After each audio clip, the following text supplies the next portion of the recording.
বৈষম্য বিরোধী ছাত্র আন্দোলনের কেন্দ্রীয় কর্মসূচি হিসেবে চাঁদপুরে গণসংযোগ ও লিফলেট বিতরণ করেছে আন্দোলনের নেতৃবৃন্দরা। শহরের বাস স্ট্যান্ড এলাকায় এ কর্মসূচি পালন করে তারা।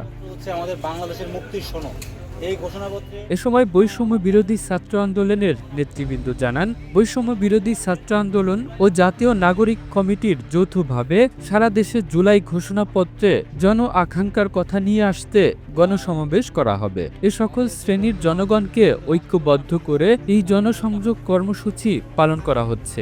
একই সময় চাঁদপুর জেলার সকল উপজেলায় কয়েকটি গ্রুপে ভাগ হয়ে বিভিন্ন স্থানে লিফলেট বিতরণ ও জনসংযোগ করেছে তারা। কর্মসূচিতে উপস্থিত ছিলেন সম্মিলিত বেসরকারি বিশ্ববিদ্যালয়ের কেন্দ্রীয় ছাত্র প্রতিনিধি মেহেদী হাসান তামিম সহ চাঁদপুর জেলার বৈষম্য বিরোধী ছাত্র আন্দোলনের নেতৃবৃন্দ। আজকে আমাদের যে চাঁদপুরে বৈষম্য বিরোধী ছাত্র আন্দোলনের লিফলেট বিতরণ কর্মসূচি, এই কর্মসূচি মূলত জুলাই আন্দোলনকে স্বীকৃতি দেওয়ার জন্য আমাদের যে ঘোষণাপত্র 31 তারিখ প্রকাশ হওয়ার কথা ছিল, সেই ঘোষণাপত্র সরকার কর্তৃক প্রকাশিত হওয়ার একটা খবর আমরা জানি। যে সেই ঘোষণাপত্র যেন অতি দ্রুত প্রকাশ করা হয়, সেই জন্য আজকের আমাদের এই কর্মসূচি। আমাদের এই কর্মসূচিতে আমাদের কিছু দাবি উল্লেখ করা হয়েছে।